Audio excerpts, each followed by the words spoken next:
Life, liberty, and the pursuit of happiness.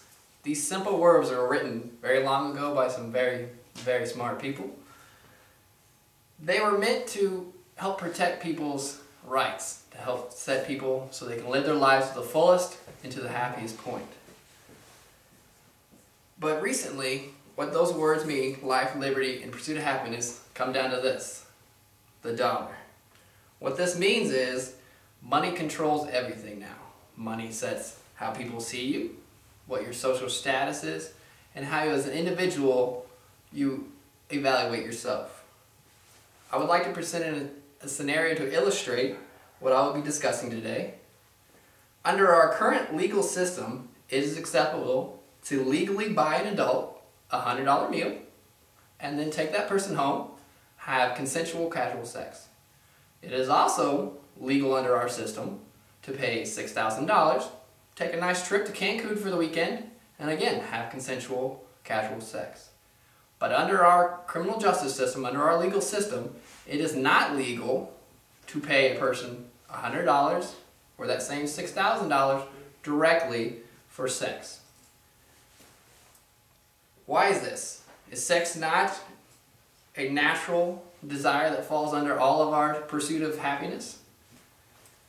According to the U.S. legal definitions, the term prostitution generally means the commission by a person of a natural or unnatural sexual act or monetary consideration or offerings of value. I am not here to argue the morality of prostitution. Each of us is educated enough to make the decision of what is socially acceptable and unacceptable to each of us.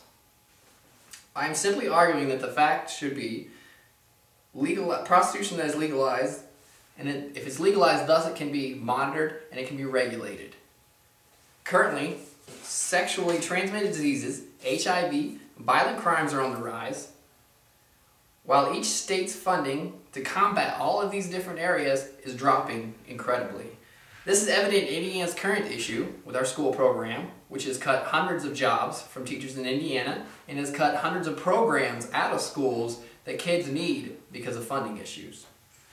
The cost to patrol and enforce the illegal activity of sexual activity between two consenting adults is putting a strain on law enforcement budgets.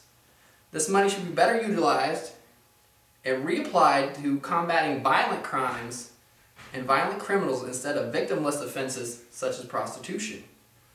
And what I mean by victimless offense, there's no one actually being hurt by prostitution. It is more of a morality and a social construct than a physical crime, a physical aggression against somebody else.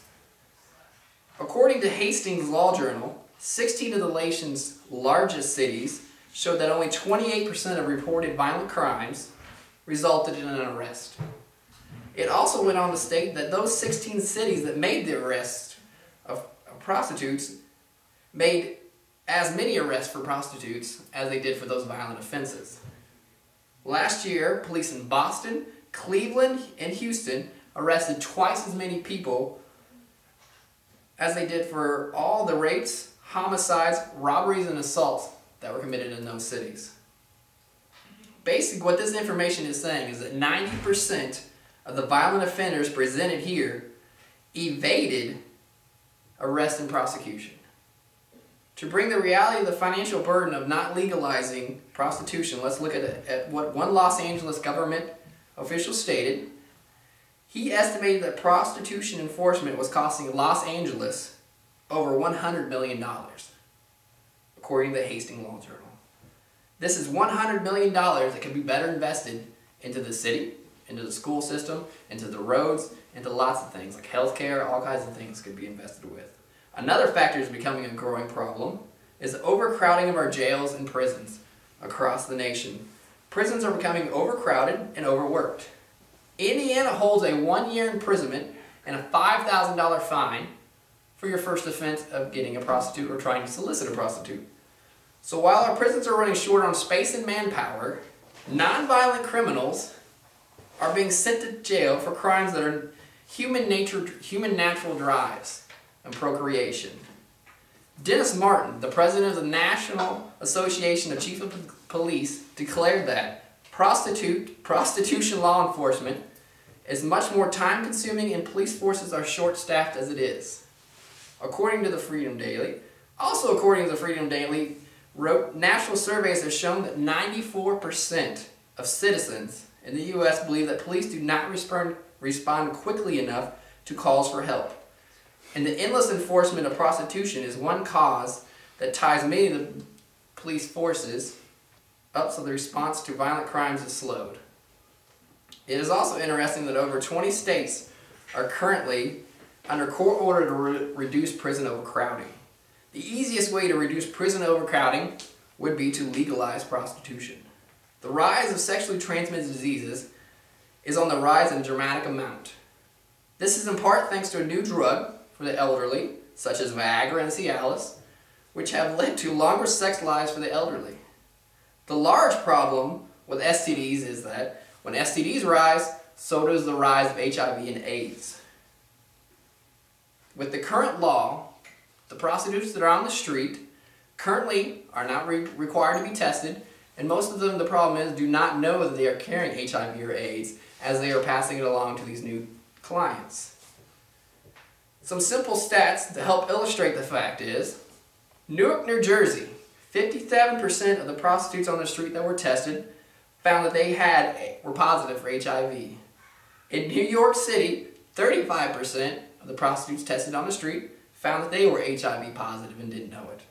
Washington, D.C., our capital, 50% of the prostitutes tested found that they were HIV positive and did not know it. Indoor prostitution has been proven to work. It is beneficial, and it has lowered the spread of STDs. So the way to illustrate this, 11 counties in Nevada have proven this, have legalized prostitution, and has proven to work very well. All 11 counties are required monthly health checks and are closely monitored. 2 of these counties, of the 11 counties that have legalized prostitution, are Lyon County and Nye County. In Lyon County, they break it down by rooms, how many rooms a bordello is offering. To have 1 to 20 rooms that have a license to operate, they are required to pay $25,600 per year to have that license to maintain. To operate 41 plus rooms, they are required to pay $33,600 per year that is paid to the state that can be used by the state for all those different things. Improving roads, healthcare, school reform. In Nye County, they break it down by prostitutes. To operate 1 to 5 prostitutes legally with a license, they have to pay $7,500 per year. To operate 26 plus prostitutes, they have to pay $150,000 per year. That's a $150,000 profit as opposed to what they would be paying the police forces to help prosecute those prostitutes off the street.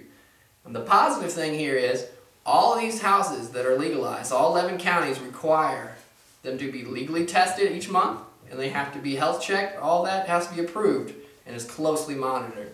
So that is helping decrease the spread of STDs and to decrease the spread of AIDS and HIV, which has no cure.